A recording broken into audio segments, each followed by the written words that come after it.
అంటే వీళ్ళు ఇక మొత్తము ఏడాదిల్లే ఇక పవన్ మళ్ళీ వచ్చేసింది మాకు. వీళ్ళు అన్ని తప్పులు చేస్తున్నారు. మేము కింద పడ్డా మీద పడ్డా ప్రసక్తి లేదు. టిఆర్ఎస్ పార్టీ దుకాణం క్లోజ్. టిఆర్ఎస్ నుంచి టిఆర్ఎస్ అయినప్పుడే చెప్పిన సత్యం రామలింగరాజు గారు వైట్ హౌస్ పెట్టి ఎట్లా క్లోజ్ అయిందో ఈ పార్టీ అట్లా క్లోజ్ అవుతుందని చెప్పిన అదే విధంగా క్లోజ్ అయింది. ఇవాళ ఏదో అరిచేట్లో వైకుంఠం చూపిస్తున్నారు. మేము ఇట్లా చేసినాం అట్లా చేసినామని ఎవరు ఇట్లకెళ్ళి చేయలే. ప్రతి మనిషికి నేను విజ్ఞప్తి చేస్తా ఉన్నా, వీళ్ళు ఎన్ని లక్షల కోట్లు సంపాదించుకున్నారు, ఈ 10 సంవత్సరాల ఏ విధంగా ఎదిగినరో మీరు ఒక్కసారి డేటా తెప్పించుకోండి. రేవంత్ రెడ్డి గారు ఫస్ట్ డే నుంచి మంచి చేస్తామని ఉరుకుతా ఉన్నాడు. అడ్డల్స్ అంటే మంచి చేసినప్పుడు ఎన్నో అడ్డంకులు వస్తాయి, పడుతున్నాడు, అవమాన పాలు అవుతున్నాడు. ఎవరేం మాట్లాడినా చెయ్యాలని అనలేదు. ఇక్కడ మనము సిద్దిపేటకు 11కు వస్తా అంటే 11కు వస్తామా? 11 కాదు 12 అవుతుంది.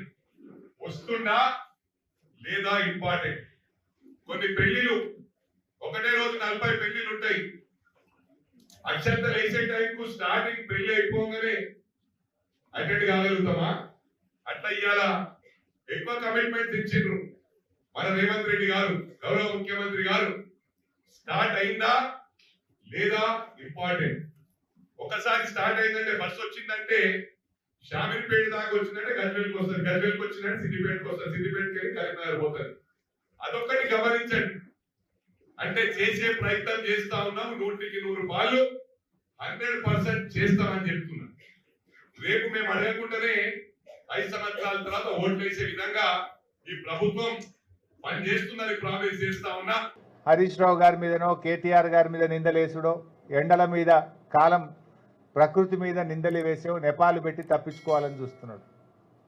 నువ్వు తప్పించుకుంటే తప్పించుకోలేవు రేవంత్ రెడ్డి. ప్రజలకు తెలుసు కదా.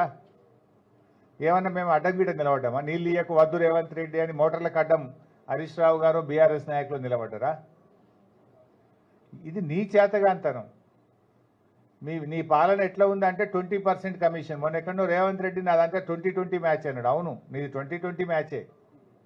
నీదేముంది? నీ 2020లో ఫైనాన్స్ డిపార్ట్మెంట్లో బిల్లులు ఇవ్వాలంటే 20% కమిషన్, రెవెన్యూ డిపార్ట్మెంట్లో భూములకు క్లియరెన్స్ ఇవ్వాలంటే 20% కమిషన్, మున్సిపల్ అడ్మినిస్ట్రేషన్ డిపార్ట్మెంట్లో అపార్ట్మెంట్లకో గేటెడ్ కమ్యూనిటీలకో పర్మిషన్ కావాలంటే 20% కమిషన్. ఇదంతా 2020 రేవంత్ రెడ్డి. ఎవరు కాదంటారు?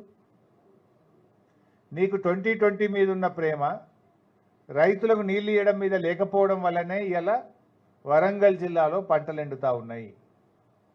ఈ పంటలు ఎండడానికి కేవలం కాంగ్రెస్ ప్రభుత్వ వైఫల్యం. ఇదేదో ప్రకృతి వైపరీత్యం కాదు, ఇది కాంగ్రెస్ ప్రభుత్వ వైఫల్యం. ఇది ముమ్మాటికి రేవంత్ రెడ్డి ప్రభుత్వ వైఫల్యం. ప్రకృతి ఈసారి కనికరించింది.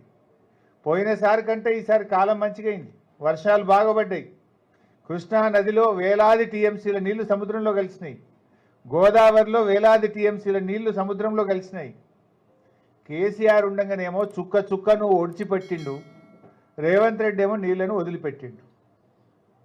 కేసీఆర్ గారు గోదావరిలో నది ప్రారంభమైంది అనగానే మోటార్లు ఒక్క సెకండ్ కూడా లేటు కాకుండా మోటార్లు ఒత్తిపిస్తుండే, ప్రతి చుక్కను తెచ్చి రిజర్వాయర్లు నింపుతుండే, చెరువులు నింపుతుండే, వాగులల్లో నీళ్లు వదులుతుండే. ప్రతి చుక్కను ఒడిసిపట్టింది కేసీఆర్ అయితే ఇడిచిపెట్టింది రేవంత్ రెడ్డి. గందుకే తిప్ప